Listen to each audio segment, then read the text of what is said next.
وادعي ربنا يا رب بحق هذه الأيام المفترجة يا رب اجعلني يا رب تايبة عن التقصير في الصلاة، أبدا ما اسوف، أبدا ما سيبش. هي الصلاة نجاتك، لو ظبطت صلاة حياتك كلها تتظبط. وقلب سيبك من وسوسة الشيطان، يعني مش ما بصلي ما بخشع مش مهم، بعمل معاصي، اعملي وصلي، إن الصلاة تنهى تنهى تنهى، هتفضل تنهى. شفت الفعل عامل ازاي؟ بس استمر وانا هدعي لك يا رب يا رب يتوب عليك ويجعل يا رب كلامنا النهارده يصل لقلبك يا نورهان، ويجعلك يا بنتي من مقيم الصلاة، وقبلك يوم القيامة والرسول الله صلى الله عليه وسلم واقف وقول يا رب نورهان اهي، تعالي يا نورهان، تقولي يا رب انا التزمت في الصلاة، ونروح بقى انا وانت نسلم على النبي، ينوبك ثواب بقى، ينوبك ثواب بقى، تعبنا. 3 حاجات في ليلة النصف من شعبان، لو انت قائم بتصلي ركعتين بالليل وبدأت تدعي، عندك 3 حاجات عظيمة يعطيها الله في هذه الليلة بنص حديث النبي صلى الله عليه وسلم. هل من مستغفر فأغفر له؟ عندك ذنوب نفسك ربنا يغفرها لك؟ هل من مسترزق فأرزقه؟ حد عايز يطلب رزق؟ حد عايز يطلب مال؟ حد عايز يطلب عطاء؟ هل من مبتلى فأعافيه؟ حد عنده مريض عايز ربنا يشفيه؟ حد عنده ابتلاء شديد؟ اوعوا تضيعوا ليلة النصف من شعبان، ووصوا بيها من حولكم. نعمل ايه؟ قيام الليلة دي، ونختم القيام بدعاء وتوسل إلى الله، وكل قلوبنا طلب على ال3 حاجات الأساسية: الرزق ورفع الابتلاء ومغفرة الذنوب. اللهم اغفر لنا ذنوب السنة الماضية، اللهم تب علينا من ذنوب السنة الماضية، اللهم تب علينا توبة ترضى بها عنا، تب علينا توبة ترضيك، تب علينا توبة نصوحة، تب علينا توبة لا نرد على أعقابنا بعدها أبدا. اللهم اغفر لنا ذنوب ما مضى، اللهم اغفر لنا كل ما مضى، اللهم اعف عنا، اللهم اعف عنا، اللهم ارزقنا افتتاح شهر رمضان بعبادتك وبالصيام والقيام والذكر والشكر يا رب. اللهم اجعلها أفضل خاتمة لعام مضى وأفضل بداية لعام جديد يا رب. اللهم أعنا على ذكرك وشكرك وحسن عبادتك. اللهم اجعلنا من الفائزين بليلة القدر هذا العام، اللهم اجعلنا من الفائزين بليلة القدر هذا العام.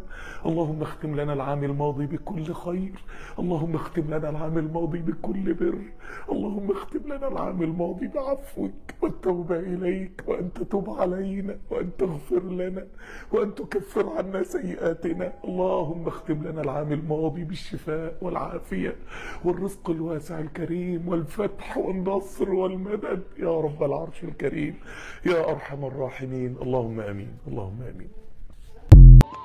تصدقت بعرضي على كل من أساء إلي، هذا عطائي في هذه الليلة حتى أنال عطاءك من رضاك ومغفرتك وحبك.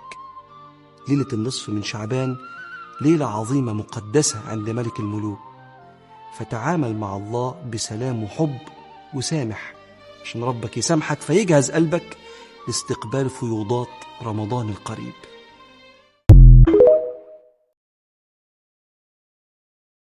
بعد النصف من شعبان أصوم ولا ما أصومش؟ يعني بعد ما عدينا 15 شعبان ينفع أصوم نوافل، ينفع أصوم تطوع، ينفع أصوم يوم الاثنين والخميس، ينفع 6 عليها أيام تصوم من اللي عليها؟ لأنه في حديث منتشر بين الناس: إذا انتصف شعبان فلا تصوموا. هذا حديث ضعيف جدا. أمال الصواب إيه؟ لا، تقدر تصوم لحد قبل شعبان، قبل رمضان بيوم أو يومين، لحد آخر شعبان بيوم أو يومين. يعني ممكن تصوم لحد يوم 28 شعبان وتفطر يوم 29. ليه؟ لأمرين. الأمر الأول ده حديث النبي صلى الله عليه وسلم، لأن أنا عندي سنتين مهمين جدا. الحديث الأول حديث النبي صلى الله عليه وسلم. النبي صلى الله عليه وسلم قال: لا تقدموا رمضان بصوم يوم أو يومين. يعني أنت دلوقتي قبل رمضان بيوم أو يومين ما تصومش. لا تقدموا رمضان بصوم يوم أو يومين إلا من كانت له عادة بصيام فليصومه. الحديث في البخاري.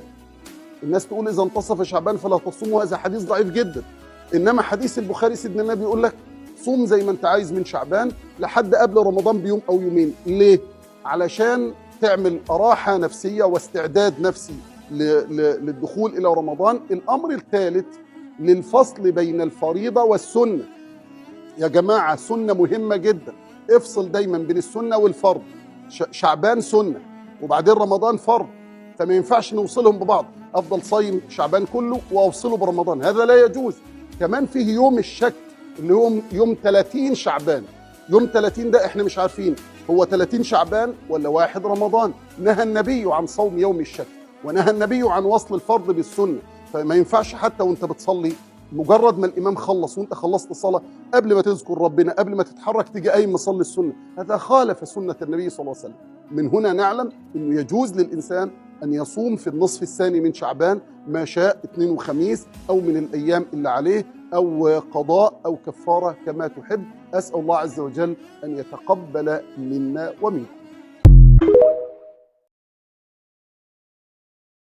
اللهم لا تدع لنا في هذه الليلة المباركة ذنبا إلا غفرته، ولا هما إلا فرجته، ولا حاجة إلا قضيتها لنا يا رب العالمين. اللهم استجب فيه دعاءنا، استجب فيها دعاءنا، اقضي فيها حوائجنا يا رب العالمين. ارزقنا في هذه الليلة راحة البال وصلاح الحال وقبول الأعمال وحسن المآل. لا تخيب لنا رجاء، لا ترد لنا دعاء، لا تشمت بنا الأعداء. اشفنا ربنا من كل داء.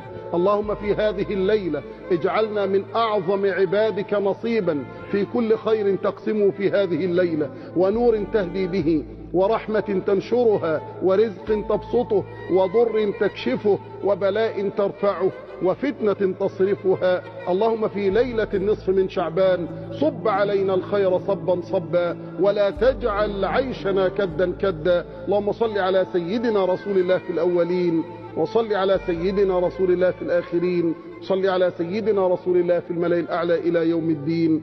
اللهم آمين.